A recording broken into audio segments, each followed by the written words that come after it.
මානව වර්ගයාටම කරුණාව පතුරන විශ්වීය දහමක් වූ බුදුදහම ආණ්ඩුක්‍රම ව්‍යවස්ථාවෙන් ආරක්ෂා කොට පෝෂණය කරන බවට එදා මෙදාතුර මෙරට ජනතාව පත්කරගත් පාලකයා අධ්‍යන්තයෙන් බැඳී සිටියා. ඒත් පළමු වරට දේශපාලන කණ්ඩායමක් ඊට එරෙහිව නැගී සිටියේ මෙපරිද්දෙනුයි. රජය ආගමෙන් අයින් වෙන්න. ආගම ආගමේ කටයුතු කරගෙන යන්න ඕන.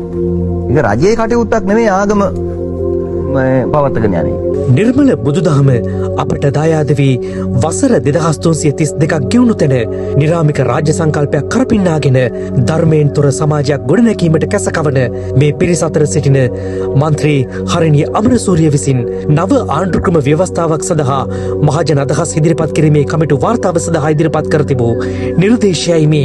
ශ්‍රී ලංකාව නිරාගමික රාජ්‍යයක් විය යුතුයි යන්න එහි සඳහන් කර තිබුණා. අපේ ලාංකික ඉතිහාසය තුළ ලෞකික එකෙන් කවද අයින් වෙච්ච මොකද්ද තියෙන අධ්‍යාත්මය එහෙම එකක් නෑනේ සහෝදරයයි මං කියන්නේ ආගමක් ඇදහිුවේ නැතත් එහෙම එකක් නෑනේ right ඕක තුලනේ මේ ලොකු විවාදයක් උත්යන්නේ එක කාලෙකනේ පූජකවරයෙක් විශේෂ බෞද්ධ භික්ෂුවක්ගේ කාර්යභාරය මොකද්ද වෙන්න ඕනේ කියලා රටක සංවර්ධනය යනු භෞතික දෑ ගොඩනැගීම පමණක් නොවනු ඇති.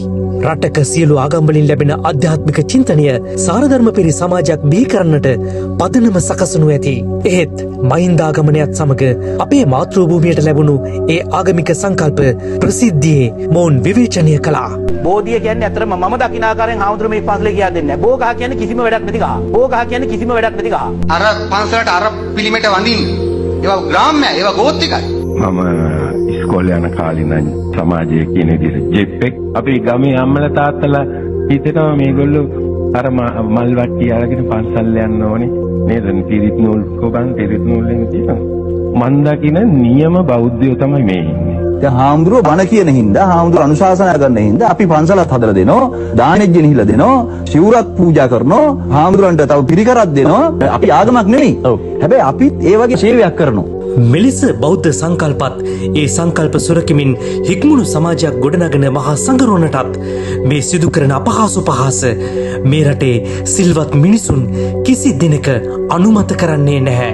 මේ කොඩිය සෙවනේ බෞද්ධ, හින්දු, ඉස්ලාම්, කතෝලික මේ රටේ සියලු මිනිසුන් අදටත් ජීවත් වනවා. සිස්ටම් චේන්ජ් එනම් ක්‍රමයේ වෙනස යනු නිරාමික රාජ්‍යයක් ගොඩනැගීම නොවෙයි. අරගලයට මුවාවී එදා මේ මාස 9 වෙනිදා මුළු රටක් ගිනිබත් කළ මොවුන් තමන්ගේ ඒ මර්ධනකාරී ප්‍රවේශය ප්‍රදර්ශනය කළේ මේ අයුරින්.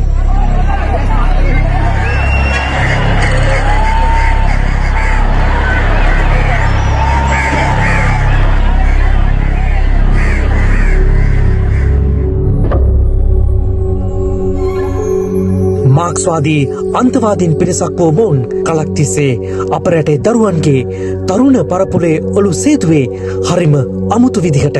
ඒ උපකාරක පන්තිය, සරසවිය, වැඩබිම් මේ හැම එකකටම සූක්ෂමව ඇතුළු වෙමින් ආගම දහම තුළින් ගොඩනගන සුචරිතවත් සමාජය වෙනුවට ඔවුන් හැමදාම කළේ තමන්ගේ අරමුණ වෙනුවෙන් වෛරය පැතිරවීමයි.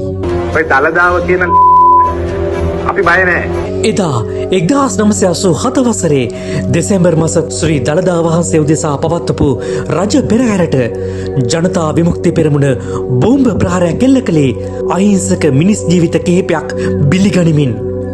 අනතුරුව 1989 වසරේ පෙබරවාරි මාස 8 වෙනිදා ශ්‍රී දළදා සමිඳුන්ට දානය පූජා කරන නඩයක් ලෙස පැමිණි ජවිපේ සමාජිකයන් මාලිගාවටත් එහි ආරක්ෂාවට ස්ථාපනය කර තිබූ පොලිස් සහ හමුදා මුරපලවලටත් බෝම්බ ප්‍රහාර එල්ල කළා.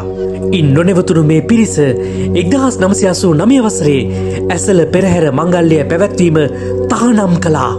නිරාගමික රාජ්‍ය සංකල්පය ඉදිරියට ගෙනමින් මේ පිරිස යළිත් මේ උත්සාහ කරන්නේ මේ රටේ දරුවන් ආගමික නැඹුරුවෙන් දුරස් කිරීමටයි. එහි අවසාන අරමුණ පැහැදිලි.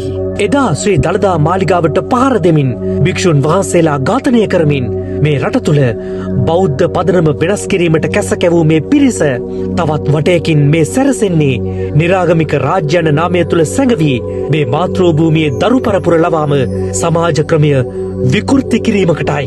නිරාමික රටක් තුළ සාරධර්ම පිරිහුණු සමාජ ක්‍රමයක් තම අනාගත මාක්ස්වාදී රාජ්‍ය ක්‍රමය වෙනුවෙන් පෙළගැස්වීමට මහෝපකාරී වනු ඇති බව ඔවුන්ගේ අදහසයි. සිතන්න, මේ සම්බුද්ධ රාජ්‍යයේ මුර දේවතාවන් වූ ඔබ වහන්සේලාගේ හඬ අවදි කළ යුතුම කාලයයි.